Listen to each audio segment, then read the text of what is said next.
Les gars, le Bitcoin vient de subir un pullback et pas mal de personnes craignent actuellement que ce soit peut-être la fin de ce petit rallye, qu'on recommence à s'effondrer à partir d'ici et qu'on retourne vers des prix plus bas. Eh bien aujourd'hui, c'est exactement de ça dont on va discuter. Je vais vous parler des raisons pour lesquelles on assiste à ce repli actuellement. Vous pouvez voir que la ligne orange essaye de faire de son mieux pour maintenir le prix du Bitcoin de ce côté. Je vais vous parler de la raison pour laquelle ça se passe de la sorte. Je vais vous parler de si je pense qu'on risque de baisser vers des prix inférieurs et tout ce que vous devez savoir actuellement. On a quelques graphiques super importants. J'ai également des informations générales qu'il faudra passer en revue dans cette vidéo, alors assurez-vous de rester du début jusqu'à la fin pour les infos. Bienvenue à tous, je m'appelle Maxime et je vous apporte chaque jour des nouvelles vidéos en français sur les crypto-monnaies en vous apprenant comment vous faire de l'argent sur ce marché. Si vous êtes nouveau sur cette chaîne, alors soyez sûr de vous abonner et d'activer la cloche dès maintenant. Ok, comme toujours, allons droit au but. Comme je vous l'ai dit dans l'intro, sur l'intervalle de 4 heures, vous pouvez constater qu'on a eu un pullback assez décent et brutal de ce côté. Alors pourquoi on a assisté à ceci? Eh bien ça s'est plus ou moins passé exactement au moment où les contrats à terme, donc futures du Bitcoin du CME, ont ouvert aux États-Unis. Vous pouvez le voir juste ici sur les chandelles de 15 minutes. Pour le coup, on a vu les institutions commencer à se débarrasser un petit peu de Bitcoin de ce côté. Ils ont commencé à dumper et c'est en fait ce qui a conduit à au commencement de cette tendance à la baisse du Bitcoin ici sur le plus court terme. Maintenant, comme vous pouvez le voir, on est sur l'intervalle horaire cette fois, en train de trouver du support à partir de cette ligne orange ici même. Donc peut-être qu'il n'y a pas de quoi s'inquiéter. Mais si ça ne nous maintient pas, eh bien ça pour le coup c'est quelque chose qu'on savait déjà. On a un support bien plus important ici à l'intérieur de la boîte orange qui commence aux 63 700 $. Alors, qu'est-ce que j'en pense? Est-ce que sur une échelle de probabilité, on risque de descendre ici en dessous des 63 700 $? Enfin oui, peut-être, et pour être plus précis, on va dire 63 700 et 63 000. Eh bien, je pense que selon une échelle des probabilités, cette boîte orange risque de maintenir le prix. Alors oui, on a chuté violemment, mais on est tout de même dans une tendance à la baisse. Si jamais on devait chuter, est-ce que vous devriez vendre votre Bitcoin si vous pensez qu'on va trouver du support à ce niveau? Donc disons, oui, c'est environ une chute de 1,2%, c'est vraiment pas grand-chose. Donc pour moi, eh bien entendu, je ne vends aucun Bitcoin. Ma position actuelle, c'est que sur tout pullback, toute chute, tout dip est destiné à l'achat parce qu'on va voir vraiment une vague de tsunami qui va frapper les marchés avec de l'argent, de la liquidité, ce qui va, selon moi, faire exploser le Bitcoin et les cryptos en général vers des prix beaucoup plus élevés. Je vous reparlerai de ça bien dans un instant. Maintenant, sur le graphe de 2 jours, eh bien, vous pouvez voir qu'effectivement, on a réussi à monter et clôturer une chandelle entière au-dessus de cette ligne de tendance. Pour le coup, je vous avais prévenu à ce sujet hier, comment auparavant on avait déjà quelque peu dépassé cette résistance. On avait commencé à avoir une petite poussée vers des prix plus élevés, cependant, eh bien on s'était renversé avant d'avoir confirmé ceci. Ça s'est produit à 2 reprises, vous le voyez juste ici. Là pour le coup on est monté et on est redescendu presque aussitôt. Encore une fois juste ici on est monté et on s'est fait rejeter une fois encore et c'est pourquoi dans la vidéo d'hier je vous prévenais de ceci. Je vous disais, écoutez les gars, il faut vraiment qu'on reste au-dessus de ce point, ce n'est pas encore un support confirmé. On a déjà vu par le passé qu'on pouvait le dépasser et tout de même redescendre par après. Alors est-ce que je pense qu'on va redescendre aussi bas que, eh bien disons comme ça s'est passé en fait beaucoup de fois auparavant, cette ligne de tendance aux 50 000 $? Je ne le pense pas. Je pense que dans ce cas-ci, c'est un petit peu différent. Bon, bien entendu, on a eu un pullback à ce moment-là, mais selon moi, on va tout de même remonter vers des prix plus élevés relativement bientôt. Alors, pour ce qui est des marchés traditionnels, eh bien, vous pouvez voir que les marchés traditionnels se portent toujours plutôt bien de leur côté, donc le Bitcoin ne baisse pas forcément en fonction de sa corrélation avec le S&P 500 ou même l'or. Mais parlons maintenant d'autres facteurs. On a déjà parlé des institutions, pour le coup, qui dumpent du Bitcoin sur les contrats à terme du CME lorsque ça a ouvert, mais on a autre chose. Alors, si vous regardez l'effet, en fait le montant d'effet de levier sur le marché, on est actuellement à 19,1 milliards de dollars en intérêt ouvert. Alors qu'est-ce que c'est l'intérêt ouvert? Eh bien c'est le montant d'effet de levier sur le marché grosso modo. Ok, donc combien de positions sont actuellement à effet de levier avec 19 milliards de dollars? Et depuis mars 2024, elles n'ont pas dépassé 18 milliards de dollars, ça a dépassé ceci à 6 reprises. Donc 6 fois, ça a dépassé ce montant, et chaque fois qu'elles ont augmenté ou dépassé ce fameux chiffre des 18 milliards de dollars, eh bien, ça a marqué un petit sommet local au minimum pour le Bitcoin.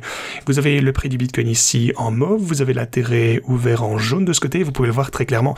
Lorsqu'on est passé à plus de 18 milliards d'intérêts ouverts par le passé, ce qui signifie donc que l'effet de levier est extrêmement élevé sur le marché, on a tendance à voir un petit pullback. Et c'est normal, les gens commencent à prendre trop de risques. Ça provoque aussi un peu de peur sur le marché actuellement. Bien entendu, les gens voient les mêmes données et réagissent en fonction. Cependant, comme je vous le disais, je pense que tout effet de baisse est destiné à l'achat. Voilà, c'est toujours ma position, elle ne change pas et c'est toujours en fonction de ceci que j'agis. Maintenant, on va parler d'une autre petite chose parce que j'ai mentionné, comme je vous le disais, un grand tsunami de liquidité qui va bientôt frapper les marchés et c'est en train de commencer dès maintenant. La bourse chinoise, par exemple, a augmenté de 16% aujourd'hui et 18% en 5 jours. La bourse, les gars. L'indice du Beijing 50 affiche un saut de 15% en intrajournée. On a un volume de transactions de 1000 milliards de yuan en 30 minutes.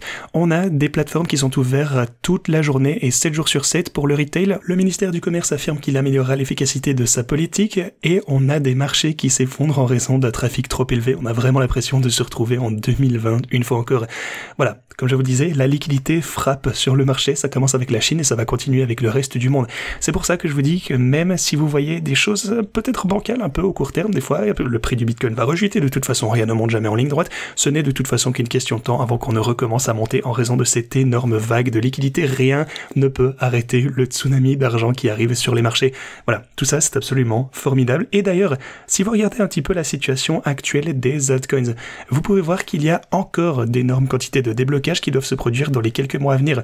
Regardez par exemple, en octobre ici, vous aurez 15 millions de dollars sur Sui, on a ZetaChain, 40 millions de dollars de déblocage, on a Immutable X, 60 millions de dollars, vous avez Aptos, 92 millions de dollars, donc tout ceci continue. De plus en plus de tokens arrivent sur le marché à cause des gros déblocages.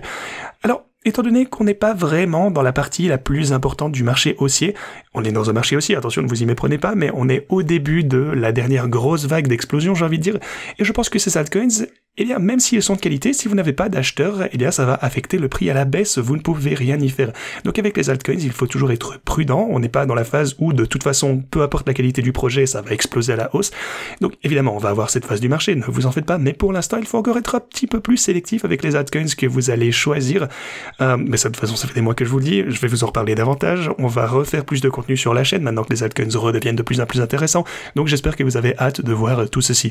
D'ailleurs, il y a également pas mal de spéculations concernant le moment où FTX va recommencer à distribuer, je pense que c'est 17 milliards de dollars qu'ils vont rendre aux personnes qui ont perdu de l'argent avec tout le crash d'FTX. Si vous êtes concerné, j'espère que vous allez récupérer tous vos fonds.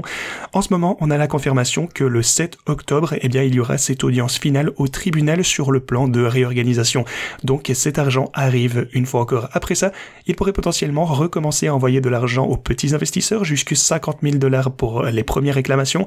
Alors, pour tous ceux qui ont regardé sur Twitter, qui ont surveillé YouTube, qui ont entendu tout ceci sur les personnes qui vont récupérer leur argent, en tout cas d'un coup très bientôt, eh bien ce n'est pas encore le cas. Ils n'ont pas encore fini eh bien tout ce processus, mais ça va arriver, ça va faire pumper nos bags d'ailleurs, ce qui est aussi fantastique.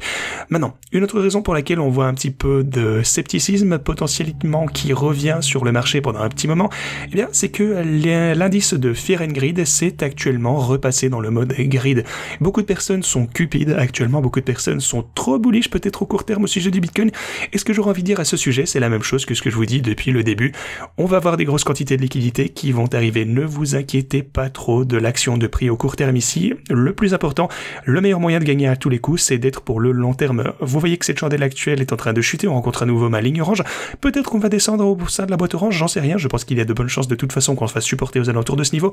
Peut-être qu'on va chuter à travers, qui sait. Mais tout type de dip pour le Bitcoin, c'est fait pour acheter à ce stade en ce qui me concerne, et c'est ce que je fais personnellement.